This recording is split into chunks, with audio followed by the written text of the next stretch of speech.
Hello and welcome to Cognitations, a podcast about cognitive science and how it can help us explore the wonderful quirks of the mind. Cognitive science is the interdisciplinary study of the mind. It is comprised of cognitive psychology, the neurosciences, linguistics, philosophy, social sciences, computer science, and more. Without further ado, here is today's episode.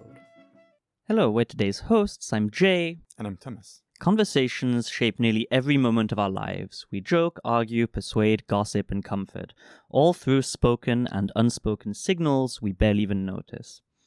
Yet behind every casual chat, awkward silence, or global debate is an invisible force that guides our words and meanings, silently helping us figure out exactly what to say next.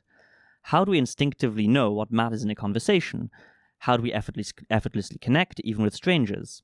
And why do certain symbols or stories captivate us across cultures? Today's guest, Dan Sperber, hold the keys to understanding these fascinating puzzles, or at least some of them. To me, and to Jay, I'm sure, as a doctoral researcher in cognitive science and cultural evolution, Dan is a huge inspiration, and he's kind of a founding figure of our field. Dan Sperber is a renowned French cognitive anthropologist, social scientist, and philosopher, whose groundbreaking work has transformed fields from linguistics and cognitive science to anthropology and philosophy. And alongside linguist Deirdre Wilson, he developed relevance theory, an influential approach to communication and cognition that has impacted linguistics, artificial intelligence, and psychology. His work on cultural evolution, notably the epidemiology of representation, introduced innovative methods for studying how ideas spread and evolve across societies. So, as a first question, we would like to better understand how you got to work on communication relevance and cognitive anthropology more broadly. How did you end up doing research on these subjects, and what are they? Okay, so I started as an anthropologist. My main interest was in the social sciences. It was at a time where in France the most interesting anthropologist was Lévi-Strauss. Developed an approach to anthropology called structuralism, much inspired by structural linguistics, as it had been developed in particular by Saussure and others. So as a student, I would read a lot of anthropology, so all the social sciences, but also linguistics and so on. Reading linguistics, and in particular the kind of structuralist linguistic that Lévi-Strauss was recommending, I also came to read a young author called Noam Chomsky, who had a quite different approach from that of structural linguistics. He wasn't a structuralist. He was developing extremely interesting, attractive models of linguistic competence, and a kind of model which was adjusted to what language is. It didn't make it one way of interacting, communicating among others. It suggested that the structures of language are quite specific to language. So I got interested in, not at that point as much in linguistics as I was already in the social sciences, and followed what was happening there. And a way to articulate the two fields is the following. What happens in a society, in particular, first interactions of the kind you were talking about, conversation, communication is absolutely fundamental to human sociality in lots of obvious ways. And also, if you think of culture, culture is transmitted across the member of a group to a large extent through communication. Imitation is overhyped, it's important, but it's not the main way in which culture is transmitted, and communication, at least understood broadly, is more important. So I got interested in communication. Now, you could think of communication, especially verbal, in the case of human, as involving first and foremost language, and in a way, how does language work? It seems fairly simple. And there's a simple idea which has been understood since Aristotle, if not before. You want to convey a certain meaning, a certain information, a certain content, call it the way you want, and the language provides you with words and sentences, structures, in which you can encode that content. If your addressees, the people you talk to, share the same language, they can take the utterance, the sound you produce in the case of oral communication, and decode it and get your meaning. And so this kind of puzzle, how can some thought which is inside my skull get more or less replicated, at least get an approximation in your head, when we cannot take the idea out, you cannot move it the way you could move, say, a USB key from one computer to another. Well, there's this double transformation from the message into the signal and back from the signal into the message. Very nice idea, except it's false. I mean, that's the problem. If it were, it almost deserves to be right, but it isn't. And what I mean when I say it isn't, if you look closely, or not even closely, if you just start paying attention at the most ordinary aspect of indeed conversation, you find all the time that our utterances and the linguistic meaning do not match what we communicate when we utter them. So if they do not match for a lot of reasons, first, they typically, what we say, the meaning of our words, falls quite short of fully encoding what we mean. So suppose I say, take a sentence that any English speaker would immediately say, oh, I know what that means, it's late. Or say, let's say, it's too late. It's too late, it's a perfectly good English sentence. Everybody understands the sense of that sentence. But what does it serve to convey? What is it? So first you have to is it about something? Is it the train is too late, your apology is too late, whatever? So if it refers to something, you have to somehow infer what it refers to, but it may also not refer to anything. It's too late, to do something and so on, but there's not an object like the train or an action like the apology, which is too late. Then too late means what? Then there's a reference to something, too late for something. And that, of course, is part of what you mean. So, the train may be too late to reach the destination in time for the party we're going to, but it may not be too late to actually go to a hotel tonight, whatever. But when you say it's too late, you have an implicit reference to some criterion by which it is too late. And so, and you can, you get the ambiguity. Does it refer to something, or is it just kind of grammatical filler? Late, you can also, it can be used metaphorically, it can be ironically, in which case the message is quite different, and so on and so on. And that's not something odd about the sentences too. Give me any sentence of English, and I can show you that it's multiply ambiguous, that it can be used to convey quite different meaning, and that if you say, oh, but maybe the main use is to convey just the meaning that's linguistically encoded. No, it's not, because it's gappy, because there are references which are not encoded, because they are, the notion of late is relative. So if you see a train which was supposed to arrive at 5 o'clock, arrive at 5 plus 2 minutes, you say it's in time, You and I would say it's in time, but if you're the station manager, you say it's late. Yeah. So again, there's an implicit scale. So that will go just for the puzzle is this: how do we use language to communicate when in fact we cannot? I'm going too fast. Let's say in general we don't quite encode. We don't really encode what we mean to say. We just use language as to push our audience towards understanding somehow what we mean.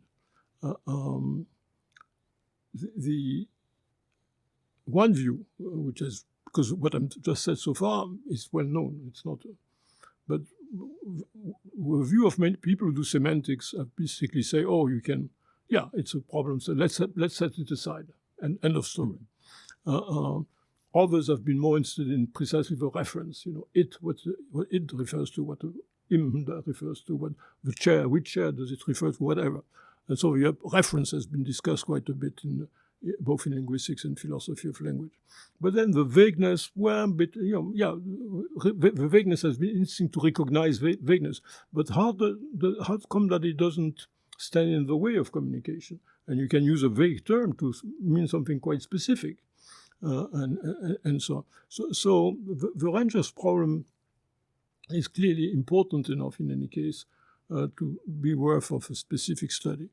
And what developed is the field of pragmatics, which developed in the 50 or 60 last years as a special. So some see it as a kind of branch of linguistics, like linguistics, you have phonology, you have syntax, you have semantics, maybe you should add pragmatics. Or others say, no, it's a more general phenomenon, which is, of course, crucial when you use language, but it's true of communication also generally. You were talking about gestural communication, use of symbols. Is pointing, is a way of communication, but you're not even using the finger means look in that direction, the pointing finger. But the finger, if you just look at the finger, you don't get the message. The finger is not part of the message; it's an instruction to pay attention to something. So the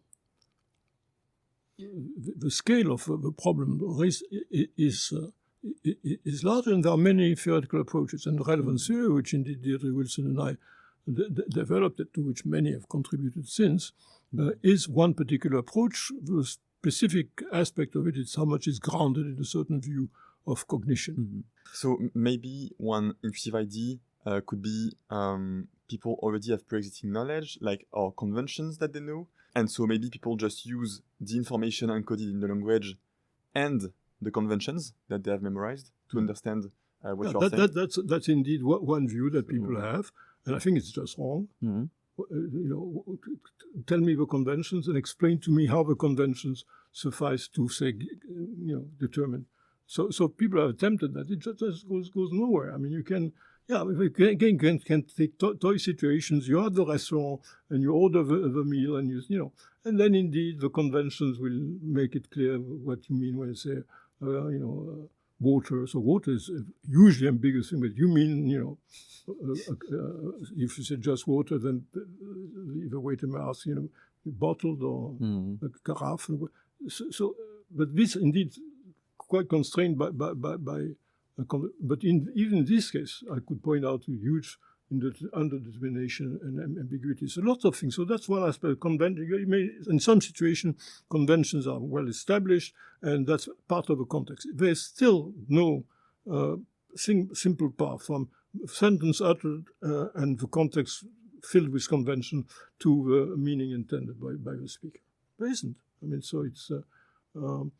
So a huge influence of the development of pragmatics has been the work of an English philosopher, Paul Grice, and he argued that the way this works, the way we go beyond what's linguistically encoded, is that we find ourselves in a kind of conversational situation where we cooperate towards a certain goal. So if we're doing something together, that's very simple. We're exchanging words in order to better achieve our common task, but in a kind of leisurely common goal, the goal may be to have fun together, to get to know each other, so whatever.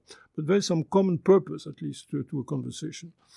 And from this idea of this cooperative, what you call the cooperative principle, you can, he says, infer a number of maxims, which are quasi-conventional, not the term he would use. Like don't give the information, give only genuine information, don't give too little, don't give too much, give relevant information, don't be too long-winded, and so on and so on. Avoid ambiguities. Okay, a lot of things which seem kind of commonsensical. You can always, after the fact, say, oh, why? When I said I had no money, I went to the bank, you understand that I went to the financial institution, not to the side of a river. Saying, because this was relevant in this context, and so on and so on. But before the fact, you don't have, a procedure, an algorithm, or a heuristic that gives, and that's what we need.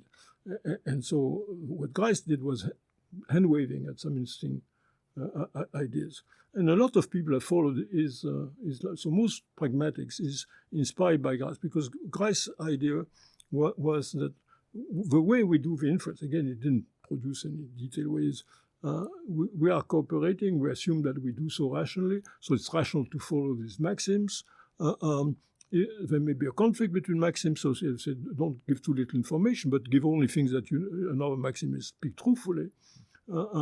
So if I don't have enough information, I will give you less information that would be useful because I'm not in a position. So that you can infer that in saying, you ask me where let's go and visit John. Where does he live? And I say on the right bank. It's not enough information.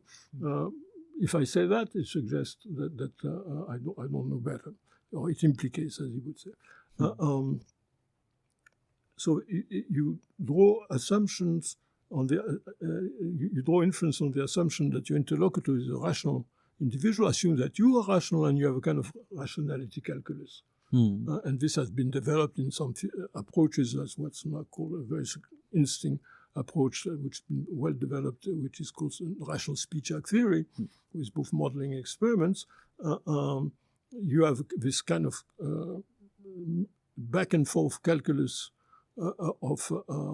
or inferences about the interlocutor on the assumption that she's rational, that she assumed that you're rational, she assumed that you assume that she's rational, and you go on like this and so on. So it's a bit complicated. Yeah, it's a very complex kind of model, yeah, for sure. It could be true, but it's not.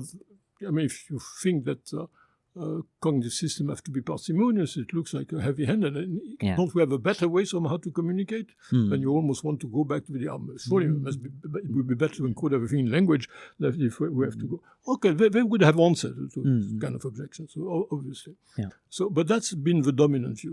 Inspired by Grice, going beyond his principle and his maxim, and reflecting on and assuming that the inference is guided by the assumption of rationality, mutual assumption of rationality.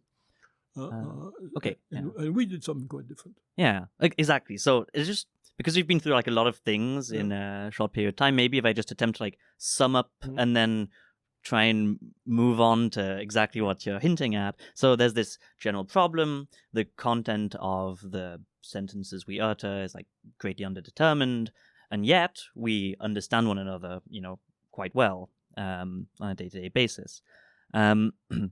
So you need some theory of how we do this, despite the literal meaning of what we're saying being underdetermined.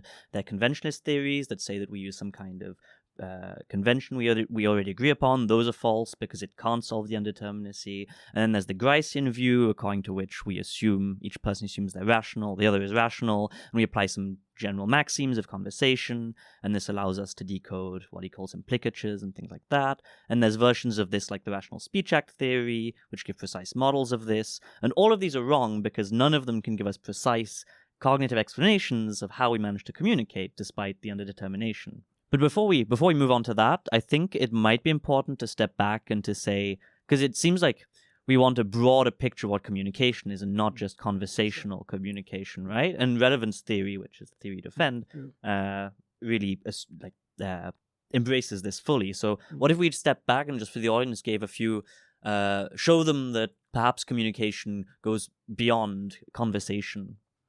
And also in conversation, it goes beyond just the use of language. So that this is not controversial. This is clear that language is only one of the means used in communication, that there is even non-verbal communication entirely. That's certainly true for non-human animals, of course, but even among humans, we communicate in lots of ways, and typically in several ways simultaneously, gestures plus language, for instance. So the notion of communication in general is quite broad, and it can be, in any case, we're focusing on intentional communication among humans. Not every form of communication among humans is intentional. If you blush, you communicate something about your emotions, but you don't do that on purpose. You may be even embarrassed by the fact that you do so. So the basic idea of intentional communication is not only that you a kind of intentional communication is not only do you intend to communicate, but you intend your audience to understand that you intend to communicate. So it's not that you intend to communicate them on the sly and they will not know that it was your intention to cause them to think this or that. And so that's another, which also happens, but it's another kind of situation. The idea is that you communicate a certain content by making your audience understand that this is the content you want to communicate. In a way, you can think of the inferential task of understanding a communicator's meaning, in particular speaker's meaning, is to attribute to them a mental state which is a very special kind of intention. First, it's an intention to convey some content to you, but moreover, it's a content that you should be aware that the communicator has that intention towards you. And in fact, that's the mean through which the communication takes place. So if I recognize that you want, if you say something, you say water, and if I attribute to you the intention to communicate to me that you want me to give you some water, which is not what you said, you just said the word water, which would serve to communicate an indefinite range of different things, then I get the meaning and I get the information that you're trying to, but only by recognizing that such is your intention, that your use of a word was a means to an end, which was to convey something more complicated. So yes, there's this aspect of attributing a fairly complex mental state to the speaker or to the communicator as seen as a crucial aspect of this kind of human, intentional, and overt communication. So the problem we were talking about, how do you get from the words used to the speaker's meaning, a more precise way to form, put the question is, given that the speaker said this and that, and did this in this current context and all that, I mean, you can put in all the information you want that might be useful.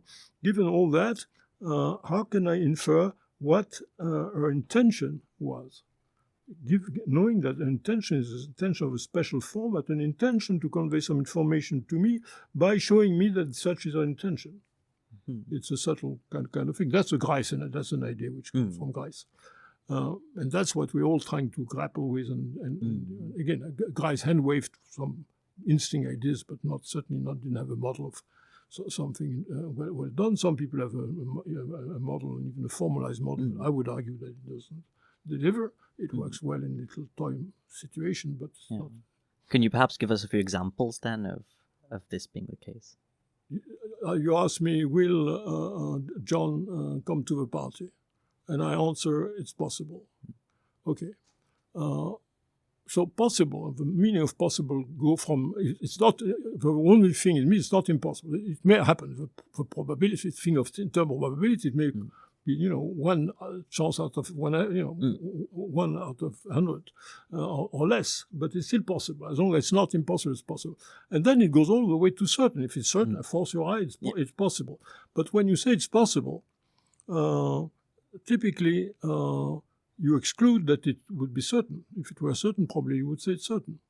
But that's in lots of cases, that John would come. Typically, it's the kind of thing that's not going to be certain. And that is possible. I mean, if you have asked the question, if you thought it wasn't. So it's used to convey a kind of smaller range than the whole range covered by the meaning of possible. So people in the rational speech act theory and a lot of people inspired by Grice take this to be an example of what they call a scalar implicature, a scalar inference. So you said possible. You could have said certain. The certain and possible are in a certain relation on a scale. One is more informative than the other. You didn't say the more informative term. Therefore, they say, you exclude, you mean not it's not certain. When you say your answer is possible, by this kind of reasoning, since you didn't, a reasoning which consists in looking at alternatives and excluding a thing that you could have chosen to say something as you didn't and inferring something from that, you infer a more precise meaning. You meant it's possible, but it's not certain. I don't like that. I don't like that explanation. It's very common. It's a lot of people have been working on that. There are various ways to finesse it and develop, model it, and so on. And but I don't like that for the following reason. First, I find the idea that when I communicate, I want you to think of what I didn't say in order to see what I'm... It's cumbersome. I mean, it's... Again, we communicate so... the flow of communication is so fluently, and so do we really have to go with just banal, so it's possible, to go for this kind of reasoning all the time? Again, counterfactual reasoning, he didn't say... If he had said that, okay. First, so I find it not attractive from a cognitive, or if you want a biological point of view, it's too much energy, effort involved in doing so. Second, I don't think it describes what happens. Okay, so, I say it's possible, and you have a nice, you being a rational speech act theory, have a nice theory account of why this means not certain.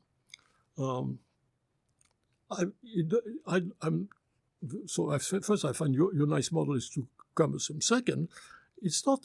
What communicating is more precise. That at first, I'm not even talking about the fact that it's not certain. I didn't assume it would be certain, but it's not part of my meaning. Yes, you can assume that if I had known that it would be certain, I would have said it. But the fact that if I had known, for instance, that the house is going to explode, there's a bomb outside and going to explode in 2 minutes, I wouldn't be talking about pragmatics. I would say that. The fact that I'm not saying that suggests that, to the best of my knowledge, there is no bomb outside. But that's not part of my meaning.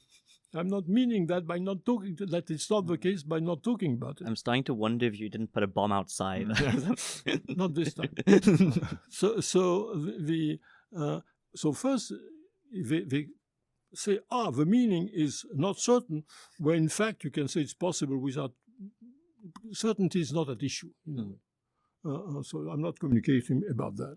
Second, I mean something more specific, because I'm not just cutting from the level of certainty and saying, no, it's not. I'm also, saying the possibility has to be more than, it's metaphysically possible, as philosophers would say. There's nothing that would prevent it. John might, I have no idea what he plans to do, where he is, and so, but yes, he might come. I mean, yes, it's a physical possibility. It could happen. But so when I say it's possible, I mean, there's a likelihood, which is somewhere in the middle. So, it's the probability is high enough that we should be ready for that, consider it, and not strong enough that we can just bank on it and just. So the range, and so I would say the range of meaning of possible is narrowed down to what's relevant. So relevance comes into conversation. But how do you do that? So, and the way I would argue you do that is not by envisaging alternative things that the speaker could have said, and so she's rational. No. It's you expect what you hear to be relevant to you. I mean, one basic idea of relevance theory is that when we communicate to others in this open, ostensive manner, we'll talk about what we mean by that later, we convey a presumption of a relevance of what we say. We elicit an expectation of relevance. And so possible as to, so if it's just a possibility so low that we can really ignore it, it can't be part of what I mean by possible. But it's got to be relevant enough, so it's not guaranteed to be maximally relevant. So all the range of possibilities that would make sense to give you this answer, so excluding the lower and stopping well before we even come close to certainty, that's the range of meanings that will satisfy the expectation of relevance that my answering you in this manner as aroused. And that's how you understand what I mean by saying, yes, it's possible. So it's a very different account from the alternative rational speech act theory, but other theories also about this so-called scalar implicature, in the sense that first it gets a more tailored, finely tailored meaning. It's not just, it's possible but not certain, because that still is too much. It's more specific. You narrow it down to a relevant range. And it doesn't go through, and you go there directly. You don't even think about the issue of certainty, unless, of course, that was at issue. if before, if I'd ask you, is it certain, you ask me if it's certain that John will come and I say it's possible, then indeed, then I imply it's not certain. But most of the time, the issue doesn't even arise. So that's not part of what's being conveyed. So when we were talking about conventions earlier, or rational act theory, we also talked about indeterminacy, and the fact that these theories can't explain how we narrow in on specific meanings when we talk. And so how does relevance theory accomplish that? Because also something that comes to my mind is that even like in nonverbal communication, I see you maybe moving your hands, but also I see you fidgeting or looking at the window or something like that. And so how do I know that some things are not relevant, just you maybe getting tired or something like that, and some things are really relevant, I should pay attention because you are saying to me something? Yeah. So first, just to correct the thing, I'm not in a. I don't know whether our approach is right and that the other approaches are wrong. I mean, science is a kind of debate, a competitive game, if you want, but of friendly competition with a common goal, indeed, of finding out how things are. And nobody has a fully developed theory. What is the relevance theory account? Exactly. Let me just say what we do, and without claiming that this is the right theory and the others are wrong, because I'm certainly not in position. I mean, that's not what I think. So our claim, and I already alluded to that, is when we communicate in this not just intentional way, but in a way where we make manifest to others our intention to communicate something specific to them. For that, we need to get their attention. I mean, we need to get their attention. And that's where we go. I was saying before, relevance theory is based on some fundamental cognitive issue. The idea is that attention is geared to processing the most relevant information available and activate from memory the most relevant background information to process that information. So we're trying to maximize relevance of the information we process, both in selecting among all the things we could pay attention to and in the resource we bring to bear on what we're attending. So that's quite apart from communication, and I think it's a feature of any fairly complex cognitive system, and of course the human cognitive system is extremely complex. Put it another way, we always have to choose between so many things we could pay attention to. We could process it in so many different backgrounds, and efficient cognition is very much the business of selecting the right, paying attention to what's worth it, so to speak. But what does that mean? And bringing to bear on it what helps interpret it. So, given this general idea, which I could defend, but let's move on. I mean, it's not that controversial in a sense. When I try to get your attention by talking to you, and I need your attention for this kind of communication, given that your attention spontaneously goes to what seems relevant to you, I do indeed suggest to you, convey to you, elicit in you an expectation of relevance. I mean, it's I can always make a speech to you and say, but don't pay attention, it's not relevant, but that means I'm not trying to communicate. That's what you do if you do filibustering in a parliament. Your only problem is to speak for so many hours. You can spout out whatever you want, because that doesn't have to. But in normal communication, to get the attention of the others and to keep it, what you communicate has to be relevant enough to be worth attention. But of course, they interpret it on the assumption that it is. When they accept to play the role of addressee, you may also think, that's an old bore, and why should I listen? But if you engage as an addressee in communication, which may be a conversation, or you read a book or whatever, what drives you, what maintains you active in that is this expectation of relevance. And the claim is that the expectation of relevance does not just bring you to attend to what I'm trying to communicate, but gives you basically the key to interpreting my communicative behavior, which can be producing words, which can be gestures, which can be pointing, whatever. Whatever I do will be interpreted on the assumption that it is relevant to you at the basic level. Of course, I may be wrong about what's relevant to you, and a sophisticated communicator, at that point you may interpret what I'm telling you on the assumption that I thought it would be relevant to you. So that's a bit more sophisticated, and it can even go further and sophisticated. But the basic thing is, if people communicate to you, for people with whom you're willing to engage in communication, they may indeed have something to communicate that is relevant to you, and what they say probably has to be interpreted in such a manner that it confirms this expectation of relevance. So it's a very different type of inferential process.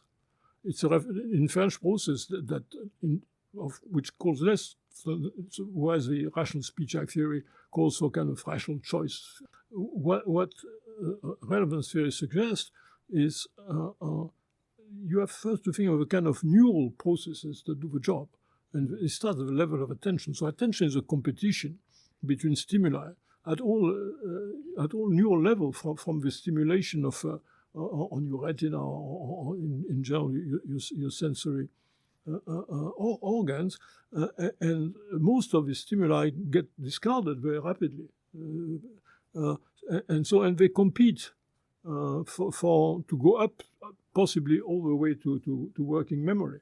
But they are filtered. So at each point in this competition, which is very rapid local communication at synapses and so on. So that's what we're talking about.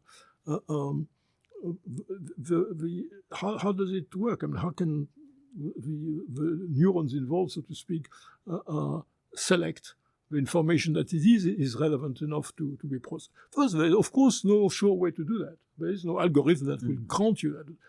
But our neural system has evolved. We have developed. We engage in interaction, which makes some way of filtering things more effective than others. So we're not perfect at it, but and there's a lot of redundancy which helps. We tend indeed to pay attention to the things which are relevant, to interpret them by drawing, using background information which is relevant to interpret them. So no time to develop that, but you see the general idea. And that, of course, you want to understand what type of neural process you're talking about. You want to understand what's the best way to model it, and there are indeed a range of models used in neural. I'm not competent on the modeling on that, but if you want still to think in terms of more formal terms, it's an issue of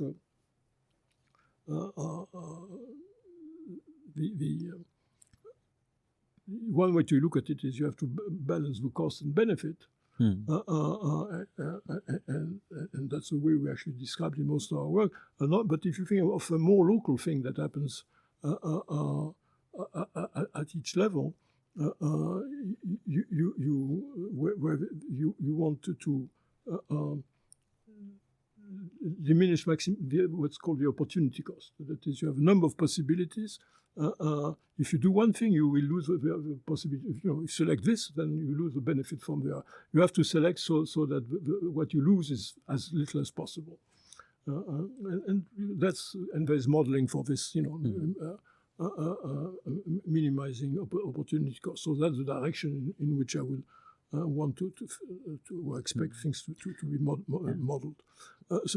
So the idea is that communication of that where you attract the attention works by exploiting a basic cognitive disposition which has nothing to do intrinsically with communication, which is to maximize the relevance of your cognitive mechanism, of your attention, use of memory, and so on, and to provide, so to speak, food for a mechanism, a brain or a person, if you want, that has that kind of basic disposition. You use that, like just in judo. If you do judo, you use the movement of the others, the weight of the others to push them where you want. That's how you guide your audience. So I'm hand waving at some idea, but it's been developed much more. But that's a direction quite different from the things we were talking about first. Can you give us a toy example of something we can explain quite well or quite vividly using the idea of the minimization of opportunity costs?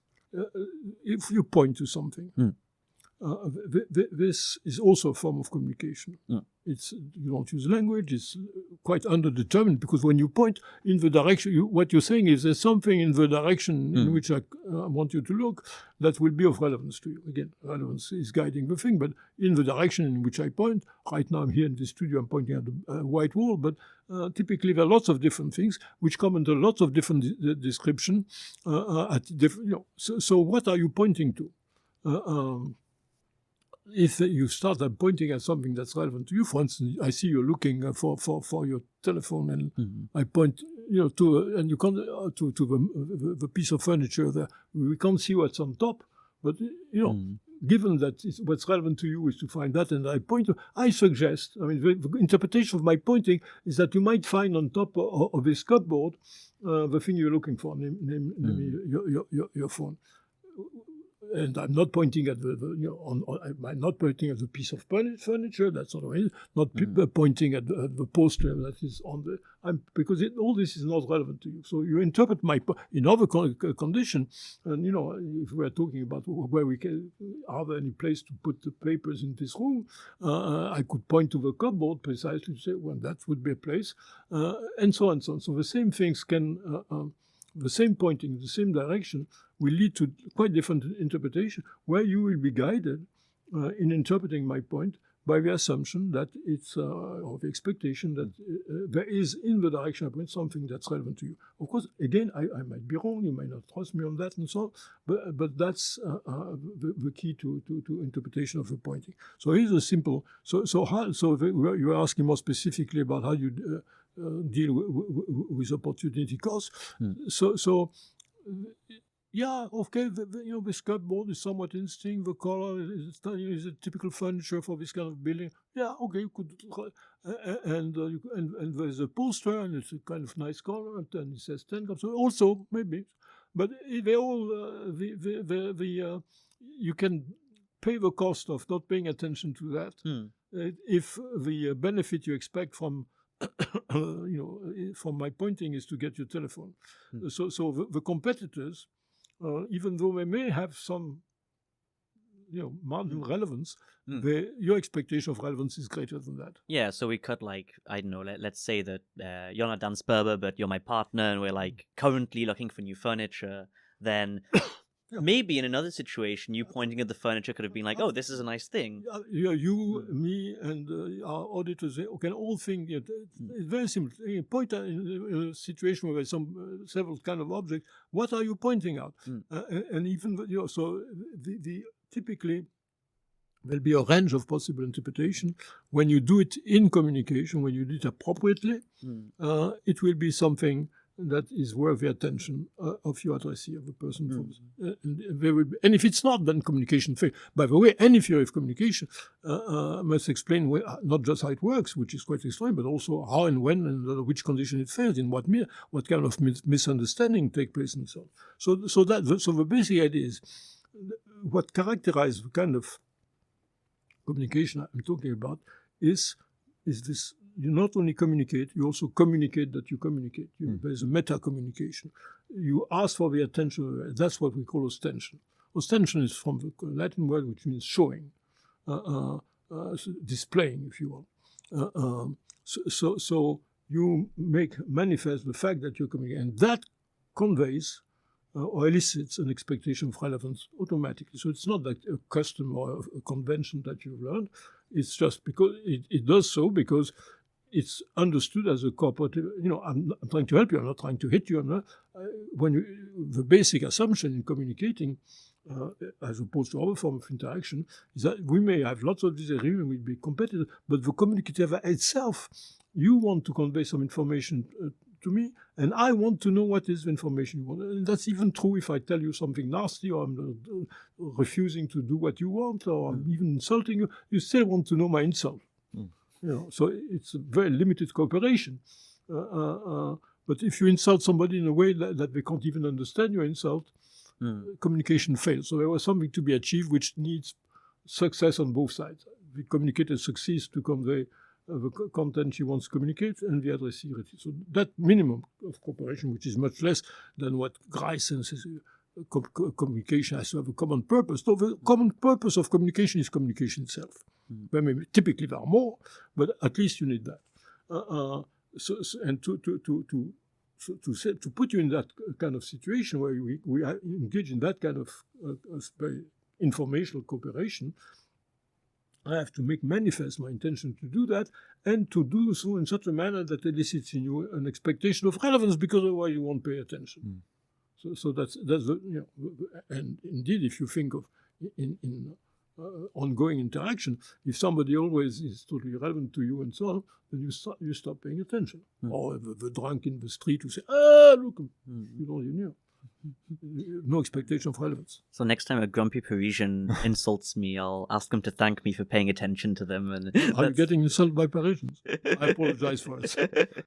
So, like most of the time when we speak about relevance, we seem to suppose that the sender of the signal, the person who communicates, is honest, or is and maybe the person is wrong, but at least we are trying to understand what the person is saying. Of course. But when we think about communication, I see many situations where people might have a motivation to mislead us, to exploit us, to cheat on us. So how is it compatible with relevance, and why do we so honestly pay attention to what people find relevant if they can use that to attack us, manipulate us? Yeah, and so they do that may do that to us. We sometimes do that to others, and so the interesting things. What happens so when you use this expectation of relevance, so to attribute to the speaker this kind of complex intention to convey to you some content by showing you the intention to convey that content, you learn, if you trust them, you learn something about the world, and if you rightfully trust them. But in any case, there's one thing on which an ostensive communicator is highly believable all the time, practically, that this is the intention, that you should believe that. So if somebody is trying to deceive you, is trying to give you wrong information about the world, but she's giving you genuine information about what she wants to believe. And that's socially highly relevant.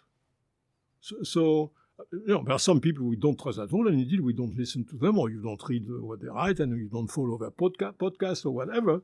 But when you enter into especially ongoing communication with others, on the expectation indeed that they will give you genuine, useful information about the world, share genuine information with you.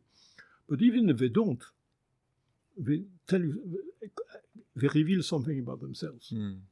And if it's an ongoing relationship where most of the time we share good information, but sometimes we're a bit devious, we hide something, or we embellish a fact, or even sometimes we deceive. And this, it's high, you want to know that too. I mean, it's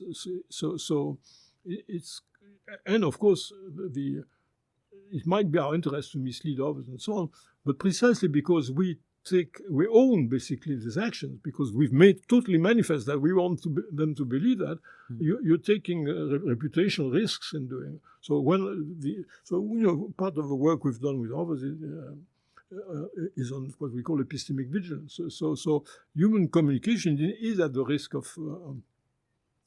of being misled, since we can say one thing and there's no effort in saying the truth or the falsity. I had a negation, and what was true become false, or conversely. So it's not that it's difficult to produce a misleading message, but it's costly socially. It's costly socially because indeed we remember, we are vigilant about how others behave in communication. So if you have a friend who turns out to mislead you or lie to you, they won't be your friend very long. And not only that, but you may also talk badly about them to others. So there are a number of factors that make the risk generally, not always, worth taking. And in any case, one bit of information you get from ostensive communication, of this mentalist kind, where it's about the intention of the speaker, that you get is, they wanted me to believe that. And you may be thankful when it turns out it was a really useful piece of information, and quite angry the other way around. So it contributes to the richness of the kind of social interaction we have. But contrast this to a case I was giving before, like pointing. So when you point, especially, so there I was pointing to something, you can't see the top of a piece of furniture. But suppose you're looking for your phone, and or it was under this piece of paper, I raise the piece of paper, you sit under. At that point, I cannot be misleading you. And what will convince you that your phone is here is not that it was my intention that you should be convinced, you should believe me on that, is that you see the phone. So this, you still get, I still need your attention. I'm still drawing your attention to something, but now I'm not drawing your attention to my to my intention to inform you of something, but to the evidence of information I want you to, direct evidence of information I want to convey. So that's a simpler form of ostension. Both exist, and both are used at the same time. So typically you may, you're watching, say, a public event, a football match, whatever, and you're talking about, so your interlocutors see what you see, or say, "Oh, it's done." So, and that was a great. So they can decide on their own whether they agree with you or not. So it's not, but they may also be influenced because they may be less competent. So there you get information both from the facts of the matter directly, if you want, but helped by the pointing, helped by the fact that the attention has been drawn to something, and the comments add a layer on that. So you get information which comes in part from reading the other person's mind, the communicator's mind, and in part from being a direct witness of what's happening. This might be a bit of a reach, but the discussion about deception, things like that, has made me think of kind of strange case. So let's imagine some public figure who may or may not have been monopolizing our attention for the past almost 10 years, and who may or may not, have lots of power. And this person just spews a bunch of nonsense all the time. And yet, he does monopolize our attention. He does have a broad following. How is this possible? But we just said, so for instance, when, supposing you were talking about President Trump, so when he was first elected, and he had his inauguration, and he had a lot of people in front, but clearly much less than Barack Obama had 4 years before. And he insisted, it was a totally blatant lie that he got more people. So no, I mean, the picture was totally. So why? But of course, then his press secretary, Spicer, I think was named, repeated it. And so then the use of a lie, a blatant lie, is basically to show. So he's not even trying to convince anybody that there were more people. He's trying to sort people who are willing to take his lead. And even to repeat what he says, whether it's true or not, basically. Yeah. So you must distinguish two kinds of things: the blatant lies, which are used to show that people will do what you want, including say what they know is false, just to show that they're on your side, kind of thing. And the other thing, when you're really genuinely trying to mislead people so that they believe as if what you were saying was true, and clearly, the person we're talking about is good at doing both things. But the first thing is instinct. So when he's lying about the number of people who were on the mall in Washington at the inauguration, he's not trying to convince people. It's basically, it's the way I said, because I said. So I was attempting to point at a third thing that he does, which is say literal what seems like nonsense, right? So when you read a speech, it sometimes makes no sense whatsoever. It's like, oh, the windmill's very big, and then we're gonna do something very good with them or whatever. Like there's no real meaning that you can glean from this, and yet this makes up like lots of his speeches, for example. And this seems to be kind of third case, which isn't like, it isn't even a lie that that's intended to deceive, really. It's just seems to be even more a pure attention grabbing or but thing. You get first. I wrote a paper called the Guru Effect. So he's not exactly a guru, not the typical one in any case. But when you say things which are, it's not clear what you mean. It's obscure and so on. You hear somebody speak, like you can have two reactions. What the fuck? It doesn't make sense, and just withdraw. or if it's a person you trust a lot, there must be something to it. I mean, it's probably some deep thought which I don't get immediately. Or he's thinking aloud, but clearly his thoughts are very important. And so, look, I know some French philosophers who've made careers doing just that, saying things which you might say, but it doesn't mean anything. Or you say, well, come on, this is a great philosopher. So it must mean something, and indeed, I should think more about it. It's hard to and then you find indeed people who present themselves as the interpreters, but their interpretation is just as obscure as what they're interpreting, and so on and so on. So there's a lot of complex interaction. But I say, if you think of religious discourse, it's full of it. But what do you make of the Trinity? The Father, the Son, and the Holy Ghost are one. Do you think it makes more sense than what Trump says? Yeah, exactly. It's just like almost a blatant contradiction. Yeah, it's more anything. It's missing, but then of course it has a patina of history, so it's more respectable and all that. But it's quite interesting because in particular in the Catholic doctrine, it's a mystery. So not only you don't understand it, but you cannot understand it, and that's, in a sense, the proof of its importance. So here's a message which you don't understand, which sounds like gibberish, but no, of course it's not. The source is such that it has to, and the fact that you don't understand it is part of what you're being told. Here, it's so important, and you don't understand it, and that shows how important it is. So human social interactions are quite complex. So, but and indeed, I think if you reflect, so again, there is a presumption of relevance. So when it's a biblical message, the relevance has to be maximal. It's what could be more relevant than that? And so the less you understand it, in a way, the more it shows that it's, that's the other. Pascal, actually, I believe because it's absurd.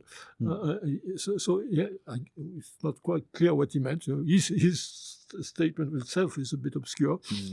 But one way to interpret it is indeed this thing which is not so absurd. If the source is, you really accept it as a huge authority, and it says something you don't understand, then it has to be something that's really basic and important. And the fault of not understanding is yours. There's nothing wrong with the message. So when you talk, sometimes you're using words like importance, and sometimes we talk about relevance. And also, to me, this is linked to motivations. And so sometimes I'm having a hard time to distinguish between these concepts.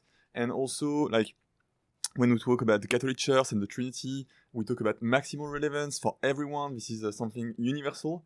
And also, another time we were talking about some people having different intentions. Some people try to mislead others. Some people are interested in sports. Some people are interested in theory and cognitive science. So how do we reconcile the fact that relevance maybe has some universal features? Otherwise, some people, like, why would so many people pay attention to some things? But also, like, it seems that lots of people find something relevant and not other people. So it's a very good question. So first, relevance to begin with is something that occurs in ordinary cognition, not in communication. And I suggested communication exploits this interest in relevance.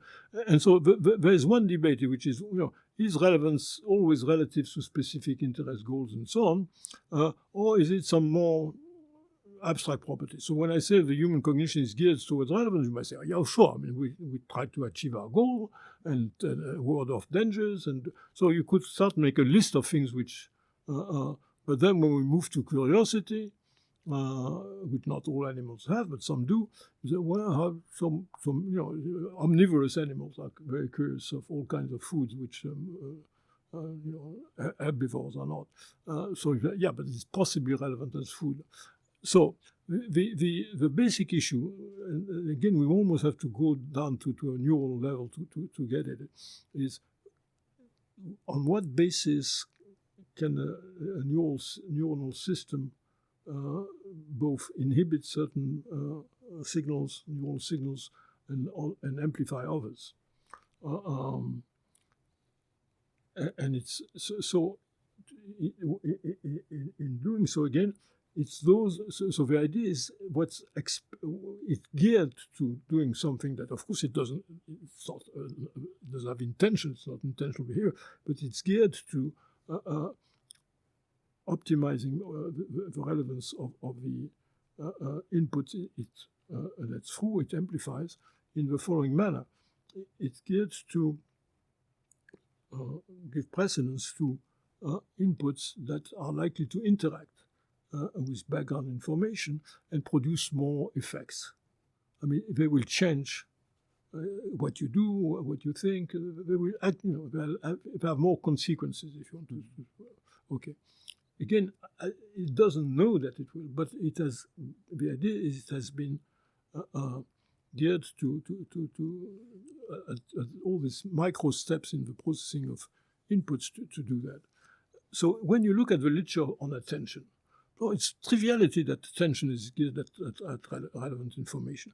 But then it's a triviality that is which of no interest whatsoever, because what they do in their experiments is they define in an experimental situation what's happening. So you give people shapes, triangles and squares, and some are blue and some are red, and you decide that the red square are the relevant piece and the others are distractors, you say. So now relevance means red square. And you test how they proceed in getting that. So if you have a task and for which indeed what is relevant is well defined, then people or animals, you make them perform the task, and indeed they tend to, not perfectly, but to act so as to maximize relevance. So one view is relevance. There's no general definition. It's always relevant to task or interest or whatever, and then task and interest have a history of their own, and so, which is, it's not absurd. I mean, in ways it has to correspond to some. But the problem is this. So, as the example I was giving before. So, what's relevant in this discussion, in our conversation, is the things we're talking about: relevance theory, pragmatics, communication, and so on. If there was a risk of a bomb, if we heard a bomb explode outside, we would. Second signal from Dan that maybe it would be more relevant than our conversation. Yeah. But what is it more relevant? More relevant to what?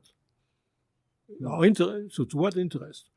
Then another interest kind of takes precedence. So in fact, we don't just choose, given the interest we have, which attention we're going to pay, which information we're going to pay attention to. We are ready to shift to. We have many, if you want, interests. Also, they move. A new one are created, and then you become hungry, and so suddenly the smell of food becomes very relevant, which it wasn't a few minutes before, and so on. So the idea is that indeed the background information you have, the situation in which you find it, makes certain things more salient, more easily processed. They will have greater chance to indeed go into working memory and so on and so on, but not because they labeled somehow in the way they tagged. Oh, that's interesting. If there's a certain density of background information which makes something that will interact with this background information relevant. So you may decide, I want to be a stamp collector. I'm passionate about stamps and so on. And now I show you. A stamp we got it. But since your interest is not backed by much knowledge of stamp, not yet, because you've just decided this morning to become a stamp collector, it's not relevant to you. What makes valuable stamps relevant to stamp collectors is they have a background knowledge to recognize. So the initial input gets filtered in, gets amplified, because very early in the top-down expectations. If we think in terms of commonsensical terms about relevance, then we link into interest, and it's not a very clear notion. I want a notion that is more basic, more biological, if you want, that can be formalized and so on, and which which does not consist in giving, say, a numerical value. This is relevance 25 and this 28. Therefore, because the issue is only which inputs are in competition at a given moment. So there may be other things which are much more relevant. I mean, I'm sure both for you two and for me, in our lives, there are things which are more relevant than our conversation. But at this moment, they are not in the competition with our interests. So it's what is in the competition that comes in. And the decision is again on the potential of amplification in the brain, and that's what makes it's an approximation of what would be relevancy judged in a kind of purely objective way.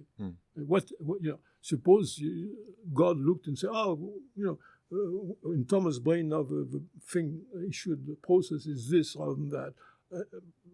Your brain is good enough to tend to process the most relevant interpretation, but it's not perfect. There's no way it could be. So we often pay attention to things we should, and of course this tendency, disposition to pay attention to things that seem relevant but which are not, are massively used by TikTok, public advertising and so on. So in social interaction, relevance-looking kind of, and sometimes it's nice because when you read a novel or you look at a film, you enter into it, and then given that you started with first, then what comes next is relevant to what's present in your mind, and then it builds on. So it's disconnected to the rest of the world. It's not relevant to you in the sense of you in your life. But if there is some hedonistic reaction to increased relevance, which I think there is, in the real, but you can exploit it in fiction. So you can also exploit it in So I have a rule we were talking about Trump a few minutes ago. So I have a moral rule, or prudential rule, if you prefer, which I recommend to you. It's very important to be capable of indignation about the world. So you should not, you should really be indignant about a number of things. Yeah.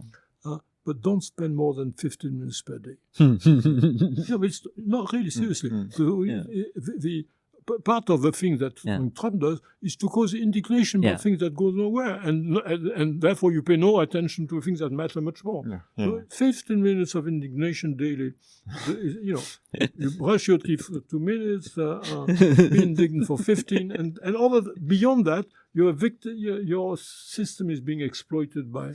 Wow, that's actually this personal development coaching by Dan Sperber. Yeah. So is it a good way of framing social issues to say that people who have different political views and also when there is polarization, is it the fact that people find very different things relevant, and so the more people find things look, it's not a way to frame it. It's one factor. Of course, political difference have to do. You want to look at histories, economics, class relationship, whatever. So it's, but the way it ends up affecting the cognitive mechanism is, if write something has to do with the mechanism of attention, inference, interpretation, which are quite similar among all humans, but which indeed work on quite different inputs. And also when you communicate, we're talking, or when you manipulate others and so on, you're playing on that, which is not that easy. One of the arguments that can be made is that there's huge effort to manipulate people. It doesn't work that well. That's what Hugo Mercier and Sacha Altain have been showing. I think that the amount of money, effort that's expended to make people change their mind and so on has some effect, but the effect is marginal. Of course, when you're dealing with a political system where you change 1% of the voters, a marginal effect can have dramatic consequences. But it's not because now people believe this or believe that. No, the people who actually had less, decide on the last minute for whom they vote, less clear ideas about things, they may be swayed a bit more this way, that way. And that may be enough to get one elected or not. So it's important, but it's not important because people are gullible or will, that they're manipulable in an indefinite manner. They are, but it's not that easy. For the reason we're talking, they're fairly vigilant. And when it matters to them in a way that they understand, they don't fall so that easily for rubbish. And, so it's I think it's part of the story is indeed that's obvious. I mean, if you work in advertising, the problem is how you manipulate attention. And they have some practical knowledge of that. So but again, the manipulation of attention, in a sense, is not just in advertising and so on. It's a basic ingredient of communication, but it's open. I'm openly manipulating your attention when I'm being ostensive, when I'm talking to you. Yeah. We say, "Hey, Thomas," and then and so I'm not.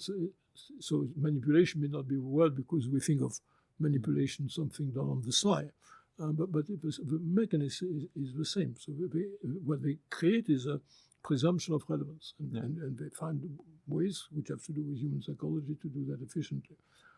But yeah. And so another thing that interests me related to that is then how do we acquire this capacity to detect like what is relevance? And like if we look at developmental psychology, we have like theories say that we have called cognition modules. If I take like intuitive physics, if I move my phone over the table, babies will intuitively understand that my phone will fall, even though I've not taught them that it will do so. Sure, yeah. So do you see like ostensive communication and relevance as an innate intuitive thing that emerges very early in life, or is it? Yes. So first, yes. You see, first the suggestion, which we hadn't in our ETC books, but which developed later, is that it is you need some modular mechanism. It's not that you find out or that you're taught that when people talk to you, you should expect relevance and so on. Again, the basic starting point is manipulating the disposition to look for relevant information on the one hand, and drawing on the fact that it's a cooperative. You show yourself as being helpful, maybe in a limited way, maybe just in understanding the information you want to share. So when we say comprehension of ostensive communication consists in using the expectation of relevance elicited to interpret the communicative behavior, be words, pointing, or whatever, we assume that humans are spontaneously disposed to do that.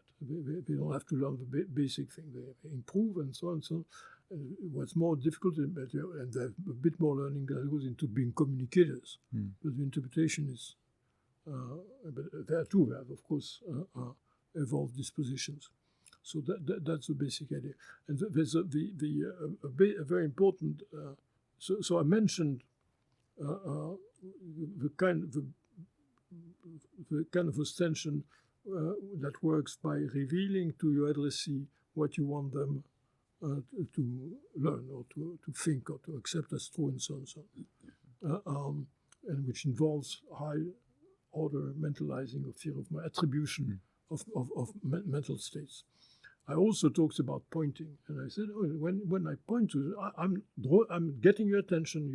I elicit an expectation of relevance.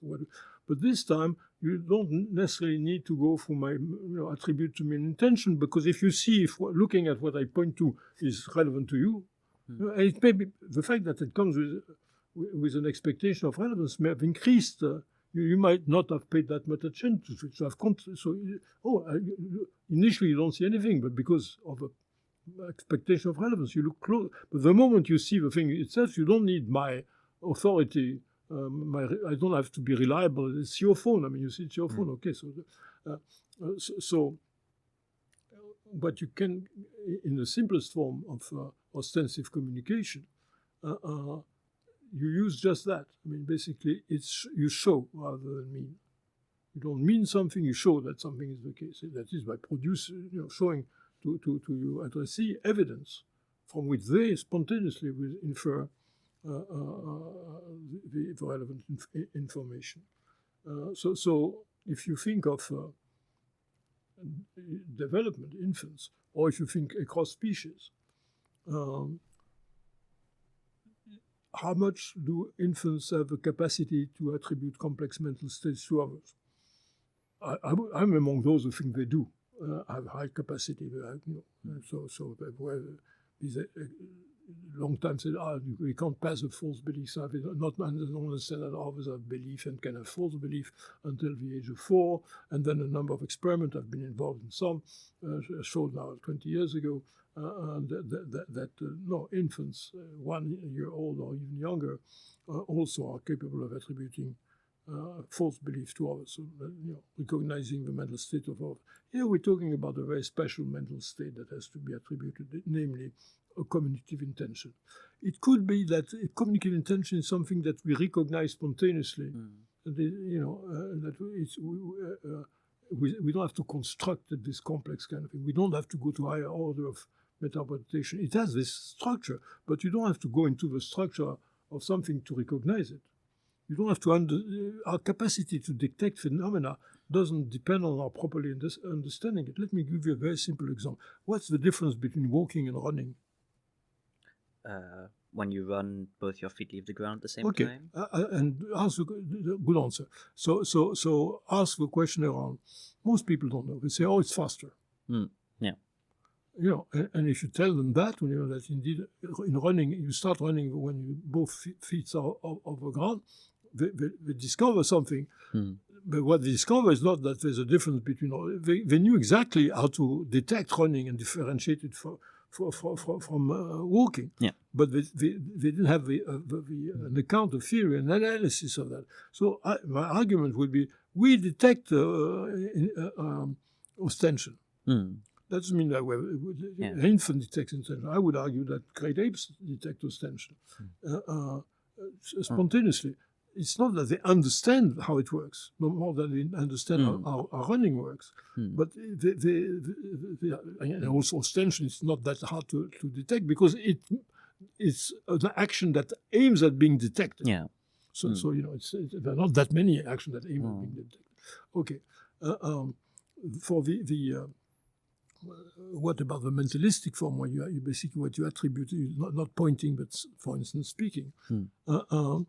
In that case, it's a bit more complex. Then basically you have, I think, two things that conjoin in a synergetic manner.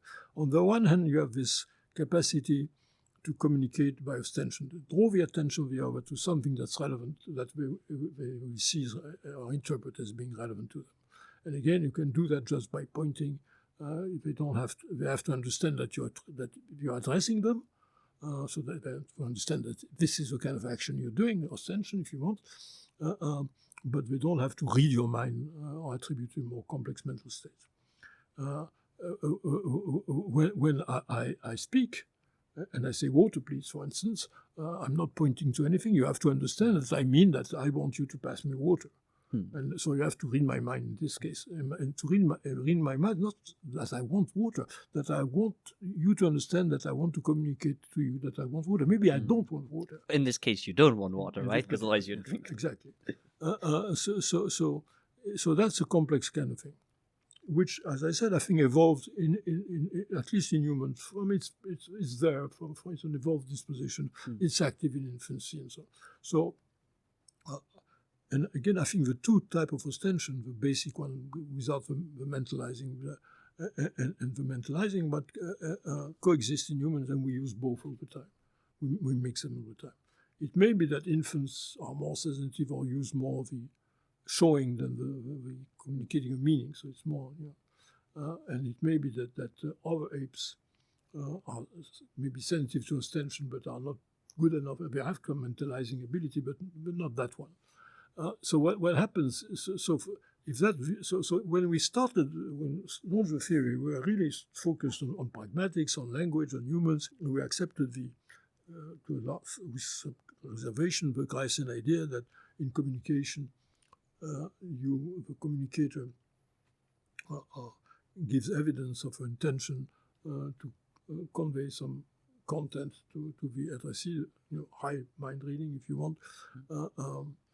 And that this was ostension. So we only considered the case of ostension where you attribute a meaning to a communicator. A mentalistic case, what we now call mentalistic ostension. Then we came to realize that, and also from an evolutionary point of view, we assume that the capacity to mentalize, to attribute message was something that evolved and became so dominant in humans. I mean, we're totally virtuoso at doing that. We're fluent. We do that all the time without any felt effort.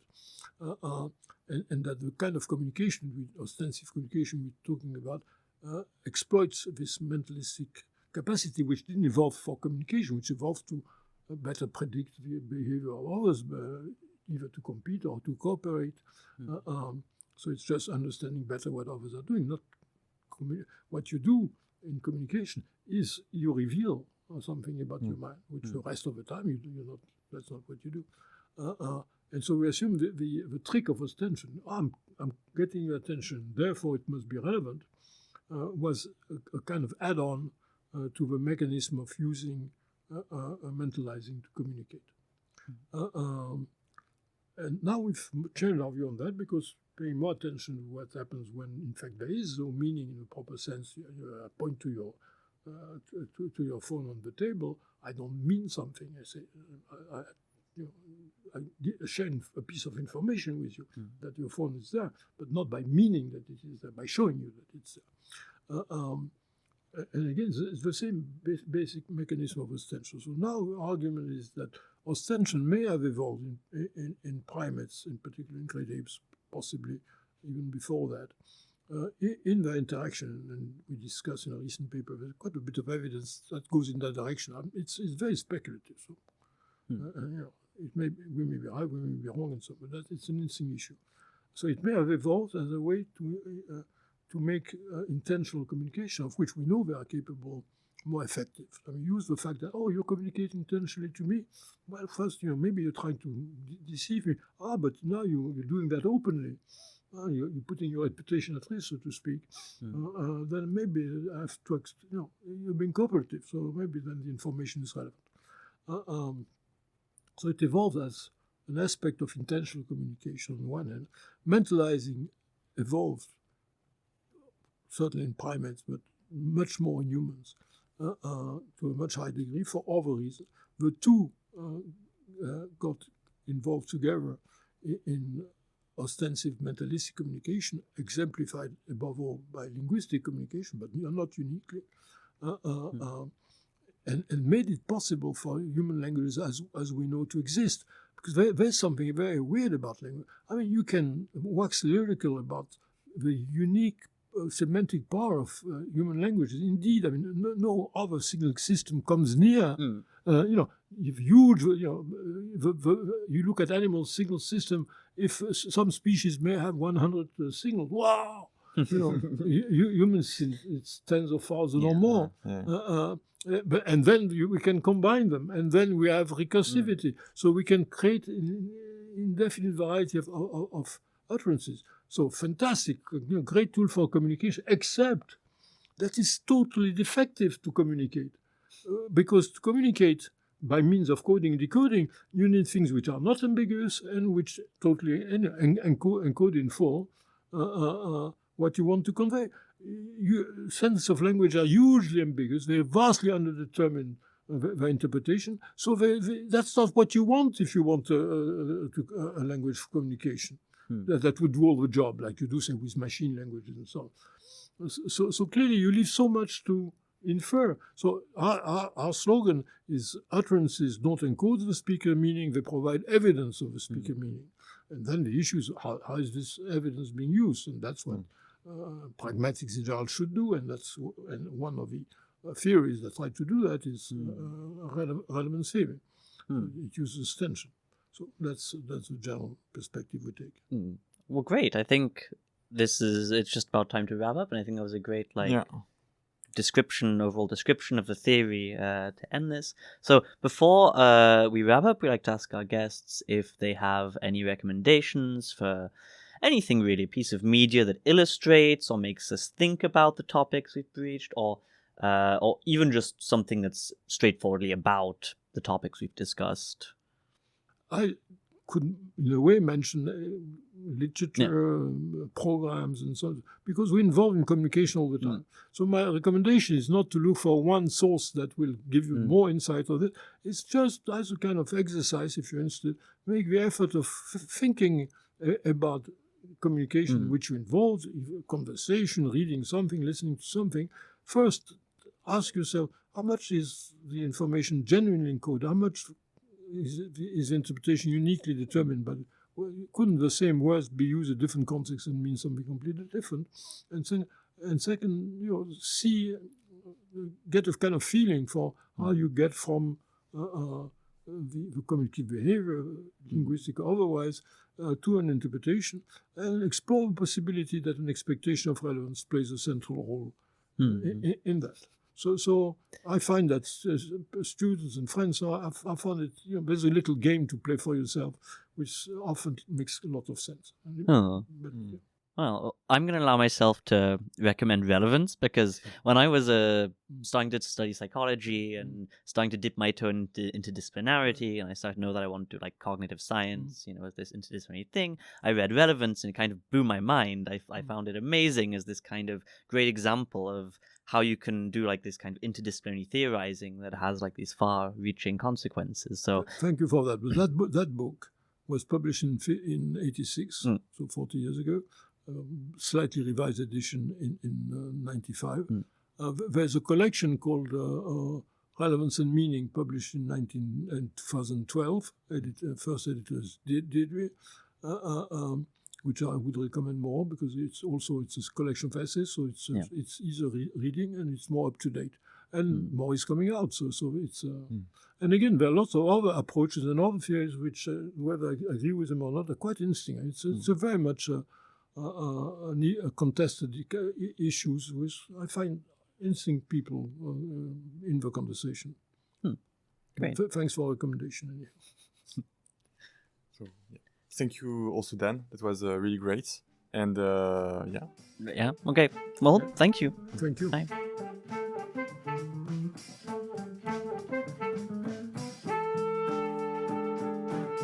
In the next episode of Cognitations, we chat with Manveer Singh about what the social lives of our Pleistocene ancestors probably looked like. We also discuss shamanism. If any of these topics interest you, the next episode is not to be missed.